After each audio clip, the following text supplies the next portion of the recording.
Hello friends, good morning.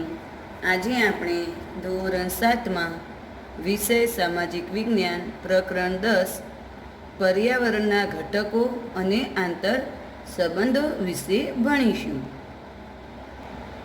તો ચાલો આપણે જોઈએ પર્યાવરણના ઘટકો અને આંતર સંબંધો. હવે પર્યાવરણ એના ઘટકો કયા છે અને આંતર સંબંધો સાથે શું સંબંધ છે એના? તો પૃથ્વી એ સૂર્યનો એક એવો ગ્રહ છે, એકમાત્ર એવો ગ્રહ છે જેના પર સજીવ સૃષ્ટિ થઈ છે, એના કુદરતી વાતાવરણ મળ્યું છે, જ્યારે સૂર્યના બીજા કોઈ ગ્રહને મળ્યું નથી. પૃથ્વી જ્યારે સૂર્ય પરથી છૂટી થઈ સૂર્યમાંથી, ત્યારે ધગધગતો અગનગોળા સ્વરૂપે હતી. પછી તેમાંથી જેમ જેમ જેમ જેમ ઠંડી પડતી ગઈ તેમ મૃદાવરણ, જલાવરણ, વાતાવરણ, જીવાવરણ, આવા એના 4 ઘટકો બન્યા અને એને કહેવાય છે પર્યાવરણના ઘટકો, જેના દ્વારા આપણો આ ધરતી પર દરેક સજીવ સૃષ્ટિનો વિકાસ થયો. તો હવે આપણે જોઈએ કે પૃથ્વી સૂર્યમંડળનો એક એવો ગ્રહ છે, પૃથ્વી સૂર્યમંડળનો એક એવો ગ્રહ છે જેને કુદરતી પર્યાવરણની ભેટ મળી છે.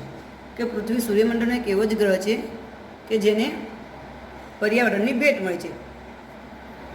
સૂર્યમંડળના 9 ગ્રહ છે, એમાં એક ગ્રહ તો લુપ્ત થઈ ગયો છે, જ્યારે બાકીના 8 ગ્રહ છે એમાંથી પૃથ્વીને જ પર્યાવરણની ભેટ મળી છે, બાકી બીજા કોઈ ગ્રહને મળી નથી. પર્યાવરણ ના હોત તો આપણું અસ્તિત્વ પણ ના હોય. જો પર્યાવરણ ન હોય તો આપણું અસ્તિત્વ એટલે કે આપણે પણ ના હોય. પર્યાવરણના કારણે માનવ જીવન ધબકતું રહે છે અને પર્યાવરણ અસ્તિત્વ, વિકાસ તેમજ પ્રગતિનું પ્રેરક બને છે. પર્યાવરણના કારણે જ માનવ જીવન ધબકતું રહે, એટલે કે માનવ જીવન રહે છે. જો પર્યાવરણ જ ન હોય તો આપણું અસ્તિત્વ ન હોય, વિકાસ ન હોય કે આપણને પ્રગતિ કરવા માટે કોઈ પ્રેરક બળ પણ મળે નહીં. પર્યાવરણ શબ્દ 2 શબ્દનો બનેલો છે. પરી એટલે આજુબાજુ કે ચારે બાજુ, અને આવરણ એટલે ઉપર આવેલી વિશિષ્ટ સપાટી કે પડ. પર્યાવરણ 2 શબ્દો બનેલો છે. પરી એટલે કે આપણી આજુબાજુ, આપણી ચારે બાજુ, અને આવરણ એટલે કે વિશિષ્ટ પડ છે, વિશિષ્ટ પડ અથવા તો સપાટી. પર્યાવરણ એટલે પૃથ્વીની આસપાસ રચાયેલું કુદરતી ઘટકોનું આવરણ. હવે પર્યાવરણની આપણે વ્યાખ્યા આપી દો કે પર્યાવરણ એટલે શું? તો પર્યાવરણ એટલે પૃથ્વીની આસપાસ રચાયેલું કુદરતી ઘટકોનું આવરણ. પર્યાવરણ એ મૃદાવરણ, જલાવરણ, વાતાવરણ અને જીવાવરણનું બનેલું છે. પર્યાવરણ શાનું બનેલું છે? તો કહેવાય પર્યાવરણ મૃદાવરણ, જલાવરણ, વાતાવરણ અને જીવાવરણનું બનેલું છે. ફરીથી પર્યાવરણ શબ્દ 2 શબ્દો પરથી ઉતરી આવ્યો છે, પરી અને આવરણ. પરીનો મતલબ છે ચારે બાજુ, આજુબાજુ. આવરણનો મતલબ છે કે સપાટી અથવા તો પડ. પર્યાવરણ એટલે પૃથ્વીની આસપાસ રચાયેલું કુદરતી ઘટકોનું આવરણ. પર્યાવરણના 4 ઘટકો છે: મૃદાવરણ, જલાવરણ, વાતાવરણ અને જીવાવરણ. હવે તો પર્યાવરણના ઘટકો, પર્યાવરણના મુખ્ય 4 ઘટકોનું બનેલું છે. પર્યાવરણ મુખ્ય કેટલા ઘટકોનું બનેલું છે? 4. આ 4 ઘટકોમાં મૃદાવરણ, જલાવરણ, વાતાવરણ અને જીવાવરણનો સમાવેશ થાય છે. આ 4 આવરણો વિશે આપણે ધોરણ 6માં અભ્યાસ કરી ચૂક્યા છીએ. તો હવે જોઈએ મૃદાવરણ. મૃદાવરણ એટલે શું? કે પૃથ્વીની ઉપરનો જે માટીનો જે ભાગ છે, માટીનો ઉપરનો પોપડો છે, એને આપણે મૃદાવરણ તરીકે ઓળખીએ છીએ. એની મૃદા આપણે પૃથ્વી ઉપર આપણે જીવન જીવીએ છીએ, આપણા ઉદ્યોગો, ધંધા, ખેતી બધું જ એક શાના પર જોવા મળે છે? મૃદાવરણ. તો મૃદાવરણ પૃથ્વીના ઉપરના ઘન પોપડાને મૃદાવરણ કહે છે. મૃદાવરણ એટલે શું? તો પૃથ્વીની ઉપરના ઘન પોપડાને મૃદાવરણ કહે છે. આ પોપડો ખડક, ખનિજો અને માટીથી બનેલો છે. આ પોપડાને શાનાથી બનાવેલો છે? ખડક, ખનિજો અને માટીથી. મૃદાવરણની બહુવિધ ઉપયોગિતા એ છે કે તે સજીવ સૃષ્ટિ માટે રહેઠાણ ખેતી માટે જમીન તથા ઉદ્યોગો માટે કાચો માલ પૂરો પાડે છે. હવે આ મૃદાવરણની બહુવિધ એટલે કે ઘણી બધી ઉપયોગિતા છે. બહુવિધ ઉપયોગિતા એટલે ઘણી ઉપયોગિતા છે. એ કઈ ઉપયોગી છે કે દરેક સજીવ સૃષ્ટિ માટે એક તો રહેઠાણ પૂરું પાડે છે, ખેતી માટે જમીન તથા ઉદ્યોગો માટે કાચો માલ પૂરો પાડે છે. હવે જલાવરણ એટલે શું? આપણે આગળના ધોરણમાં જોઈ ચૂક્યા છે કે પૃથ્વી જમીનના 3 ભાગ પાડવામાં, પૃથ્વીના 4 ભાગ પાડવામાં આવે છે. એમાં 3 ભાગ પાણી છે, જ્યારે 1 ભાગ જમીન છે. તો જે પાણીથી ઘેરાયેલો ભાગ છે એને આપણે જલાવરણ તરીકે ઓળખીએ છીએ. તો પૃથ્વી સપાટીનો નીચાણવાળો ભાગ પાણીથી ઘેરાયેલો છે, જે જલાવરણ તરીકે ઓળખાય છે. પૃથ્વી સપાટીનો જે નીચાણવાળો ભાગ છે એ ભાગ પાણીથી ઘેરાયેલો છે, તેને આપણે જલાવરણ તરીકે ઓળખીએ છીએ. તો પાણીના વિભિન્ન સ્ત્રોત જેવા કે મહાસાગરો, સાગરો, સરોવરો, નદીઓ વગેરેથી બનેલ છે. તો આ પાણીના જે વિભિન્ન સ્ત્રોત જેવા કે જે પાણીના વિભિન્ન એટલે કે એ જે ઘેરાયેલો ભાગ છે અને બીજા ભાગ કયા છે? સાગરો, મહાસાગરો, સરોવરો, નદીઓ વગેરે પાણીથી ઘેરાયેલા છે. તો પાણી સજીવ સૃષ્ટિ માટે અનિવાર્ય છે, તેમજ મહાસાગરો પણ સંસાધનોના ભંડાર છે. હવે આ જે પાણી છે એ પાણી શું છે? સજીવ સૃષ્ટિ માટે અનિવાર્ય છે. તો તેની સાથે સાથે મહાસાગર પણ સંસાધનોના ભંડાર છે. હવે જોઈએ વાતાવરણ. તો પૃથ્વીની ચારે બાજુએ વીંટળાઈને આવેલા હવાને આવરણને વાતાવરણ કહે છે. જે પૃથ્વી છે, પૃથ્વીની ચારે બાજુ જે વીંટળાઈને હવામાનનું આવરણ છે એને આપણે વાતાવરણ તરીકે ઓળખીએ છીએ. વાતાવરણ વિવિધ વાયુઓ, પાણીની વરાળ, ધૂળના રજકણો, ક્ષારકણો વગેરેનું બનેલું છે. આ વાતાવરણ શાનું બનેલું છે? તો પૃથ્વીની ચારે બાજુ જે વીંટળાઈને આવેલા આવરણને આપણે હવાનું જે આવરણ છે એને વાતાવરણ કહીએ છીએ. વાતાવરણમાં વિવિધ પ્રકારના એક તો વાયુ એટલે કે નાઇટ્રોજન, હાઇડ્રોજન, ઓક્સિજન વગેરે, પાણીની વરાળ, ધૂળના રજકણો, ક્ષારકણો વગેરેનું બનેલું છે. તો વાતાવરણમાં સૂર્યના પારજાંબલી કિરણોનું શોષણ કરી સજીવ સૃષ્ટિ રક્ષણ કરે છે.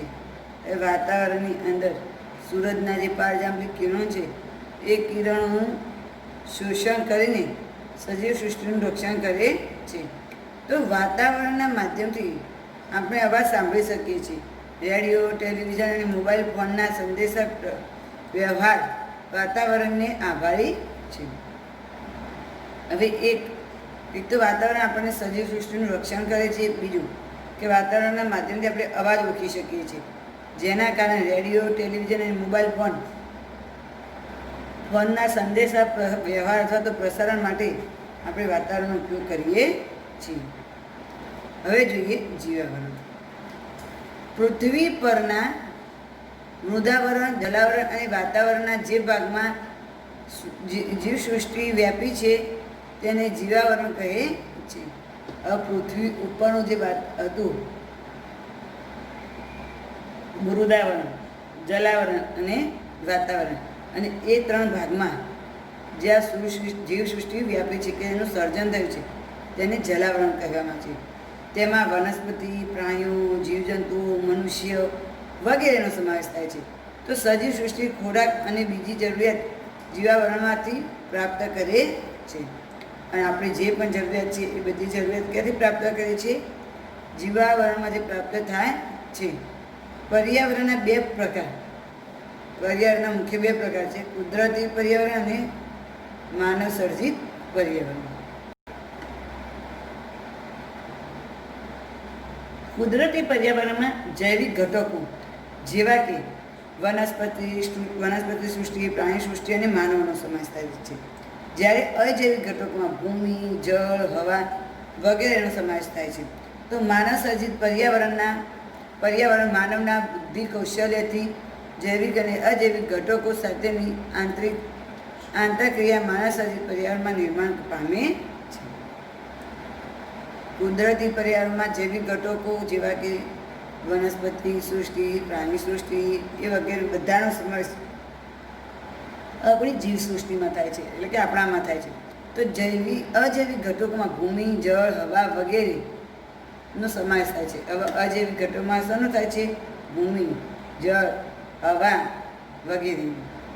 તો માનવ સર્જિત પર્યાવરણ માનવના બુદ્ધિ કૌશલ્યથી જૈવિક અને અજૈવિક ઘટકો પાસેથી આંતરક્રિયા કરે છે. હવે જે માનવ સર્જિત પર્યાવરણના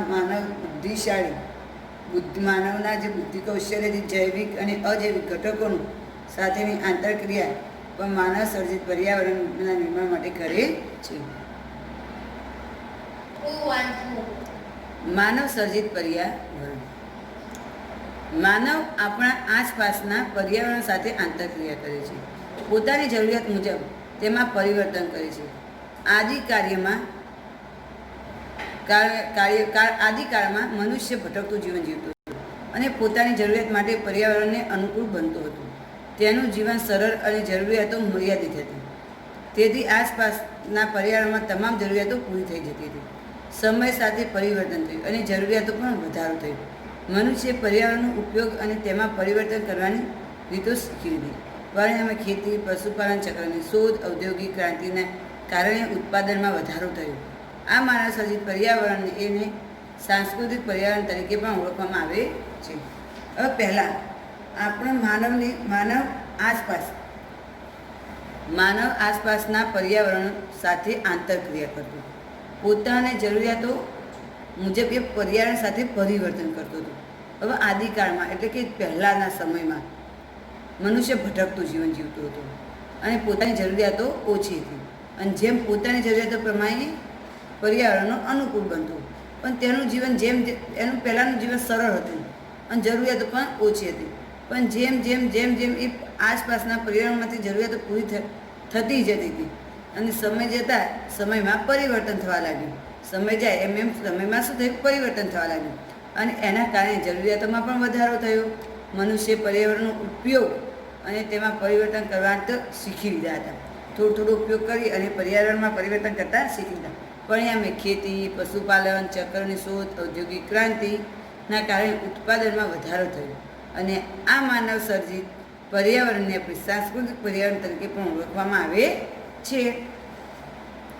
જો આપણને એક અહીંયા આકૃતિ આપેલી છે, આપણું પર્યાવરણ. હવે અહીંયા જમીન આપેલી છે જે ખેતી થતી હોય એવી, તો એને આપણે મૃદાવરણ તરીકે ઓળખીએ છીએ. આને શું ઓળખીએ છીએ? મૃદાવરણ. હવે અહીંયા પાણી છે, આ જે પાણીવાળો ભાગ છે એને આપણે જલાવરણ તરીકે ઓળખીએ. આ કયો ભાગ કહેવાય? જલાવરણ. જ્યારે આકાશમાં જે ખુલ્લું વાતાવરણ તમને બતાવેલું છે એને કહેવાય છે વાતાવરણ. અને આ છે જેમ વાતાવરણ, જલાવરણ અને મૃદાવરણ ત્રણનો સમાવેશ થયો, તો અહીંયા શાનો વિકાસ થયો છે? જીવાવરણનો વિકાસ થયો છે. હવે પાણીનું વિસ્તરણ કેટલું છે? તો પૃથ્વી સપાટી પર ભૂમિ વિસ્તાર કરતાં પાણીનો વિસ્તાર વધારે છે. જે મેં તમને પહેલાં જ સમજાવ્યું હતું કે 3% પાણી છે, જ્યારે 1% શું છે? જમીન છે. તો પૃથ્વીની સપાટીના વિસ્તાર પર વધારે છે તે પૃથ્વીની સપાટીનો આશરે 71% ભાગ રોકે છે. પાણી પૃથ્વી સપાટીનો કેટલો ભાગ રોકે છે? 71% ભાગ રોકે છે. પાણીના વિશાળ જળ ભંડાર ધરાવતા ભાગોને મહાસાગર કહે છે. મહાસાગર કોને કહેવાય? કે જે પાણીનો વિશાળ ભંડાર ધરાવે છે એને આપણે મહાસાગરો કહીએ છીએ. પૃથ્વી પર 4 મહાસાગરો છે: પેસિફિક, એટલાન્ટિક, હિંદ અને આર્કટિક. પૃથ્વી પર કેટલા મુખ્ય સાગરો છે? 4: પેસિફિક, એટલાન્ટિક અને હિંદ, આર્કટિક. આ બધા જ મહાસાગરો એકબીજા સાથે જોડાયેલા છે. આ જે 4 મહાસાગરો છે એ શું છે? એકબીજા સાથે જોડાયેલા છે. આ મહાસાગરો ખૂબ જ વિશાળ અને ઊંડા છે. પેસિફિક મહાસાગરમાં તો 10 થી 11 કિલોમીટર જેટલી ઊંડી ખીણ પણ આવેલી છે. હવે આપણે જે મહાસાગરો છે એ ખૂબ જ ઊંડા અને વિશાળ છે. એ સિવાય જે પેસિફિકમાં મહાસાગરમાં છે તેમાં 10થી 11 કિલોમીટર જેટલી ઊંડી ખીણ પણ આવેલી જોવા મળે છે.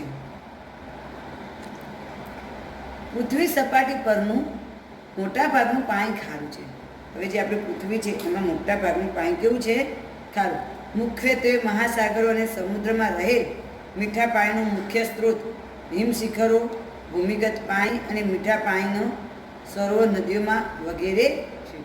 હવે મીઠું પાણી ક્યાં છે? તો મીઠા પાણીનો સ્ત્રોત હિમશિખરો તથા ભૂમિગત પાણી, મીઠા પાણીના સરોવર અને નદીઓ વગેરે છે. સમુદ્રના મોજા.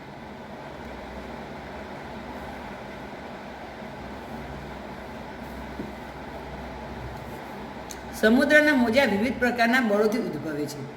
સમુદ્રની મોજા જે આવે છે એને વિવિધ પ્રકારના બળ લાગે છે અને ત્યારે અંદર મોજા આવે છે. સામાન્ય મોજા સમુદ્રની સપાટી પર વાતા પવનોથી સર્જાય છે.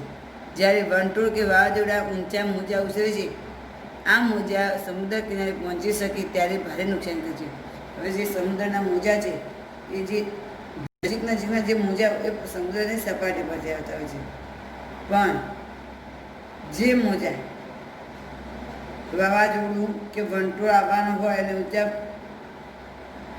ત્યારે ઊંચા મોજા ઉછળે છે, આ સમુદ્ર કિનારે પહોંચે છે અને જ્યારે પહોંચે છે ત્યારે ભારે નુકસાન કરે છે. હવે જોઈએ ભરતી ઊંટ. સમુદ્રમાં 2 વાર સમુદ્રની સપાટી પર સમયાંતરે ઊંચી ચડે છે. હવે જે દિવસમાં 2 વાર સમુદ્રની સપાટી સમયાંતરે એટલે કે એનો સમય થાય ત્યારે ઉપર ચડે છે અને નીચે પણ ઉતરે છે. સમુદ્રની આ ચડ ઉતરની ઘટનાને ભરતી ઊંટ કહે છે. સમુદ્રમાં ઘણીવાર શું થાય છે? ચડતી એટલે કે ઊંચા મોજા ઉછળે છે, ઊંચે મઢે ચઢે છે અને નીચે ઉતરે છે. સમુદ્રની આ સપાટીની ચડ ઉતરની ઘટના કહીએ છીએ તો ભરતી ઊંટ કહે છે. ભરતીના સમયે સમુદ્રનું પાણી મોજા સ્વરૂપે કિનારા તરફ ધસી આવે છે. તો કે જ્યારે ભરતી આવે ત્યારે સમુદ્રનું પાણી શું થાય છે? જે એનો કિનારો છે કિનારા સામે ઘસી આવે છે. જ્યારે ઓટના સમયે સમુદ્રનું પાણી કિનારાથી અંદર જતું રહે છે, પાછું 12.25 કલાક જેટલો રહે છે. જ્યારે સમુદ્રનું પાણી ભરતી આવે એટલે સમુદ્ર કિનારાના જે નાના કિનારે તરફ ઘસી આવે છે. જ્યારે ઓટ આવે ત્યારે સમુદ્રનું પાણી કિનારા તરફ પાછું ફરે છે. 2 વખત ભરતી કે ઓટ વચ્ચેના સમયગાળો આશરે 12.25 કલાક જેટલો હોય છે. હવે સૂર્ય અને ચંદ્રના ગુરુત્વાકર્ષણ બળના કારણે પૃથ્વી પર ભરતી ઓટ આવે છે. સૂર્ય ચંદ્ર કરતાં દ્રવ્યમાનમાં ઘણો મોટો છે, પરંતુ ચંદ્રની સરખામણીએ પૃથ્વી દૂર આવેલી છે. તેથી પૃથ્વી પર ચંદ્રનું ગુરુત્વાકર્ષણ બળ વધુ લાગે છે. તો પૃથ્વીના જુદા જુદા ભાગ સૂર્ય અને ચંદ્રની સામે આવે છે, માટે અલગ અલગ સમયે ભરતી અને ઓટ આવે છે. ચોમાસાની અમાસ અને પૂનમના દિવસે સૂર્ય, પૃથ્વી અને ચંદ્ર લગભગ એક સીધી રેખામાં ગતિ કરે છે. તે સ્થિતિના પ્રભાવથી મોટી ભરતી આવે છે. જ્યારે સમુદ્ર અને જ્યારે સુદ અને વદની મધ્યમાં દિવસો ગુરુત્વાકર્ષણ ઘટના ભરતી નીચે આવે છે. હવે જ્યારે ચંદ્ર સાથે જો આની સરખામણી કરવા જઈએ તો ચંદ્રથી પૃથ્વી ઘણી દૂર આવેલી છે. તેથી પૃથ્વી પર ગુરુત્વાકર્ષણ બળ વધુ છે. જ્યારે પૃથ્વીના જુદા જુદા ભાગમાં સૂર્ય અને ચંદ્રની સામે આવે છે, મોટા ભાગે અલગ અલગ સમયે ભરતી અને મોટી આવે છે. જ્યારે સમુદ્ર અને જ્યારે આપણે જેમ નહીં વદ, સૂદ અને વદ, તો સૂદ અને વદની મધ્યના જે દિવસો છે એને ગુરુત્વાકર્ષણ ઘટના ભરતી નીચે લાવે છે.